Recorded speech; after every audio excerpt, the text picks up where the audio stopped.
With the environment design for World of Warcraft, we really wanted the environments to have a really handcrafted feel. We wanted the terrain to really have that feel that it was created, by hand. We really wanted to make sure that all the little details were embellished to the point, the viewer could tell that it just wasn't computer generated.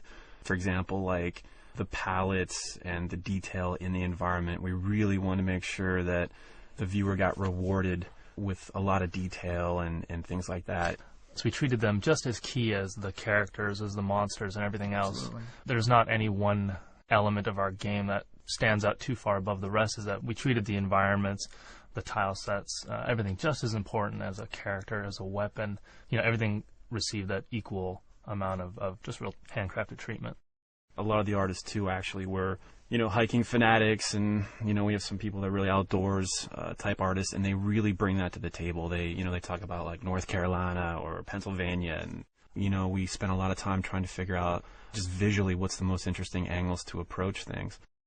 We didn't just isolate out terrain and just think of a lot of high-res textures or high-res geometry for the terrain. We realized that it was just as crucial that the terrain marry with lighting, with the fog. All of these elements were very important to pull together. And,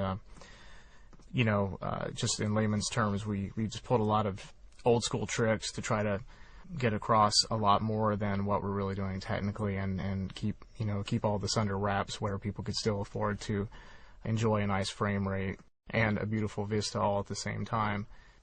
We had a lot of beautiful color studies, which you'll see as we're talking about this.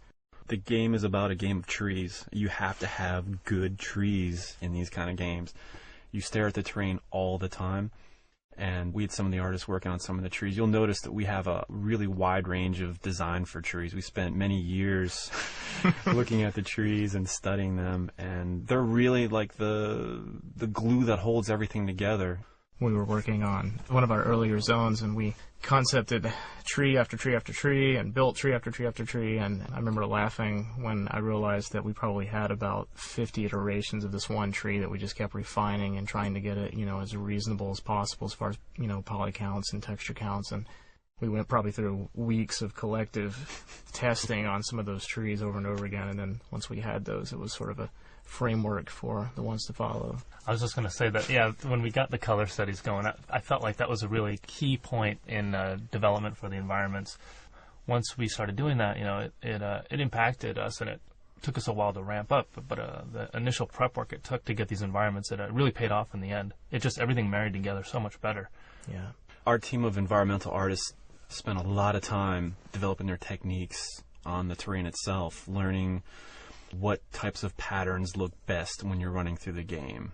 We were really particular about hills and rises and visibility. Initially, we made almost too many hills where, for gameplay reasons, it was harder to see the spawns and things like that. So in addition to just making a beautiful looking scene, we had to work closely with game design. We a lot of times had to compromise on a lot of things to make sure that gameplay was still there. We wouldn't just do one of them for a zone, we'd also do one for different times of day. So we'd have one that was drawn to illustrate what the daytime light settings would be. We would do some for the evening time settings. We found that the sunrise and sunset were some of the most fun values to work with and offered like some of the best lighting.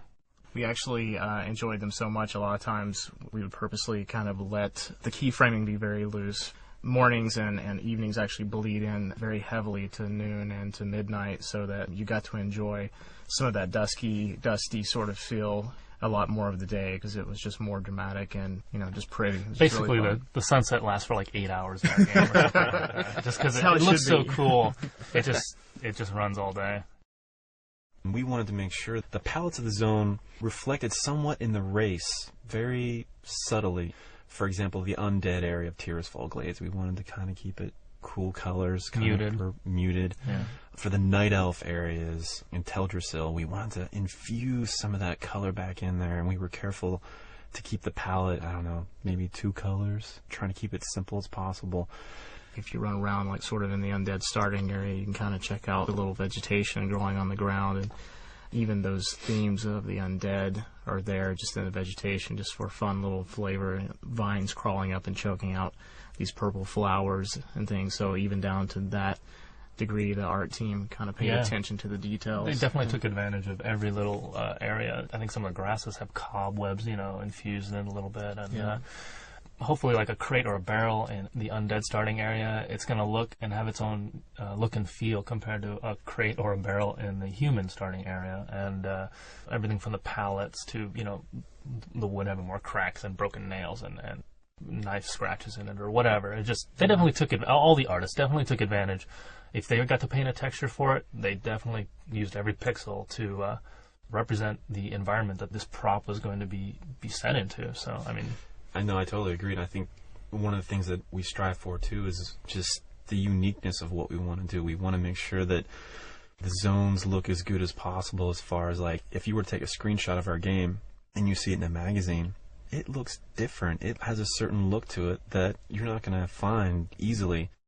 Working on a game of this scope and detail really pushed the art staff to really just think about what actually we're doing. It's so much different than the usual type of games we're used to making, that you're creating an entire world. You're creating the atmosphere and lighting and terrain and the look and feel. And sometimes it's really interesting. You'll be working on a piece of environment and you'll get stuck, and then you'll drive home and see the sunset or see some kind of imagery that inspires you. And then you go back to work the next day and you're like, oh, I saw this, the sunset yesterday, and it totally changed what we should do. Yeah, we had lots of just elements to work with in the editor for creating the world. We had the directional lighting, the ambient lighting, the sun color, the moon color, fog color, and all the gradations of colors in the sky. And I know Brandon did most of that stuff for so many of the zones, the watercolor, cloud color. And so we just take our time and put these together and, in the right order, playing off each other, the right colors, the right settings to create just that unified look and feel. Overall, we really wanted to have the environments have that old Maxfield Parish or that NC Wyeth, that warm feel, that handcrafted feel. I know we say that a lot, but we really wanted to have that look. And even in the trees, if you look at the trees, it's very hand painted, all the textures, and we were careful how things blend together, how trees would blend into the environment. We were constantly racking our brains about the tile set, what was too busy.